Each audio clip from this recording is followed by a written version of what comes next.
Today, let's discuss trees. There are plenty of tutorials on YouTube where you may find how to draw a simple tree. Straight trunk, generic foliage. But what if you want to draw something more visually interesting? In this video, I like to share a few tricks and my approach to drawing and painting eye-catching trees in Procreate. There is no need to download any additional brushes. We're going to use what already is in the default Procreate library. Everything I will discuss further can be used in any program for digital painting. Well, in Photoshop for sure. I want to share a sequence of steps that brings you a realistic illustration result, rather than another tutorial on mastering finger tapping in Procreate. It's going to be a series of videos about painting nature. You may find videos about clouds and rocks that are already on my channel. I will try to simplify and clarify drawing and further painting process for you, as I believe painting trees is relatively easy. I personally love drawing trees, as it is a comfort zone for me for sure. This tutorial doesn't require any advanced painting skills and is perfectly suitable for a complete beginner. My name is Lilia and welcome to my channel. So pour yourself a beverage of your choice and let's dive into it. Let's start with the new canvas. I use big format. In my case, I have chosen 3500 by 5000 pixels canvas size. This format allows you to get a printable version of your drawing in a relatively big size. It is A3. And gives you a chance to work on details on late stages of your painting. The brush I'm using here is a default Tamar brush in 100% opacity that can be easily found under the painting section. I have chosen this particular brush as it has a mild sand-like texture and soft pencilish flow. I love using it for my daily sketches, but you may work with any hard brush of your choice. A simple round brush and flat one are also perfect for the job. I strongly recommend to avoid usage of soft brushes and a smudge tool, since we want to achieve hard edges and a high quality looking final result. As always, we need to work starting with big generic shapes and simplifying the complicated form to simple geometrical one. I'm going to draw a pine, so let's start with a nice curve for the trunk. Draw everything that comes to mind and look for the balanced shape here. If you struggle with this stage and nothing comes to mind, take a look for the references of bonsai trees. This is an infinite source of inspiration for nice looking trunks. Don't bother with drawing leaves or picking an extra brush with stump foliage. Use the big oval forms to define major masses of leaves. There is no need to draw branches at this stage. Right now we are working on a general picture without any details. Next step is a shape check. Create a new layer and fill it with neutral gray just by dragging the color to the canvas. It will automatically fill the whole layer. Then use a lasso tool and clean unnecessary background. Now we have our tree and a little glade it stands on. Check the silhouette at this stage.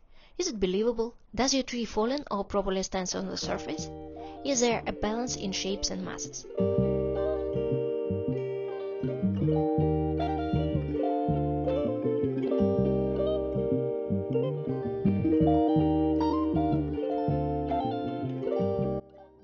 Don't forget to open an additional window with the reference image you are currently working on, and choose your drawing as a source. This tiny window helps to control major shapes, general light and shadows.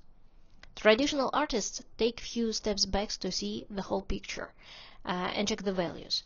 Digital artists may use this window for the same purposes. Another useful window is a color wheel. It makes a palette usage easier and its round form assists with color choosing, since you may see the opposite colors.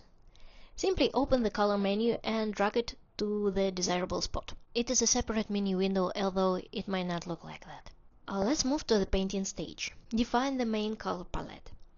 In my case, I'm using very warm and natural colors.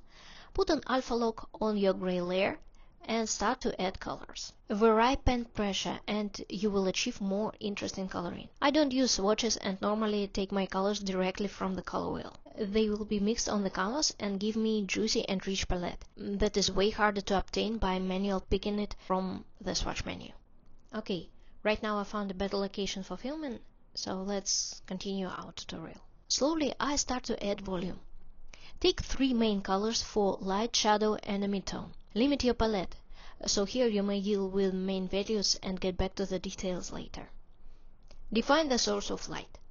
Picture still looks very rough on this stage, but this is absolutely fine. Now we will start to build volume and add details by fixing the foliage shape with additional branches and negative spaces to achieve a better final shape. Turn off the alpha lock and continue working freely with this layer. The branches that are far from me are way darker, and don't forget to add some cast shadows from upper masses of leaves on other leaf shapes and big branches. The trunk itself also deserves our attention. I add the spot where the tree bark is damaged, some dents, holes, and try to draw wood texture on the trunk. Also, you may add some areas of moss to add more realism and slightly enrich the design. I use hatching for some areas to imitate the texture, plus brushstrokes build additional volume on the trunk.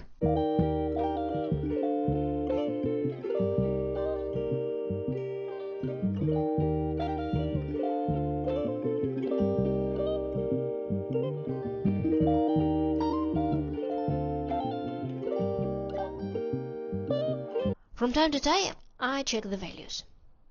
There is an easy hack to do it if you don't trust your eye. Create an additional layer above your image.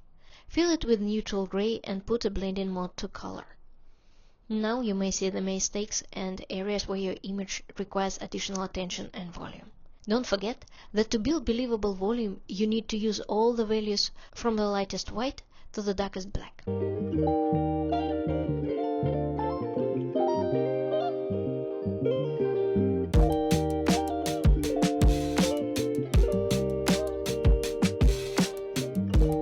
If you see a lot of repetitive elements, try to add some form variation to this area. For example, you may use simple rule of 3 objects of the same nature and draw them in 3 different sizes. I've spoken about this hack in my video on painting rocks. Don't forget to work on the ground area. Add color variation for different patches of grass. I didn't spend a lot of time on rendering grass here, as I want to cover it in a different tutorial. But I mentioned few things you may add here.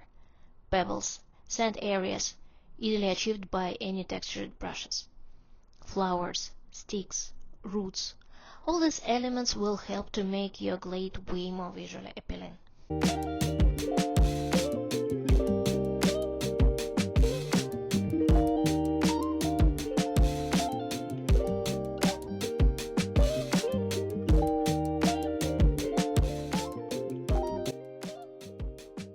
Since I'm not looking for a complete realism here, I allow myself to leave some areas in rather rough stage. If you are looking for more realistic appearance, I suggest to use some real-life reference photos. I hope this video was helpful for you and you've learned something new. Stay tuned for more tutorials and time-lapse drawings. Thank you very much for watching. If you enjoyed this one, hug that subscribe button and see you in my next one. Cheers!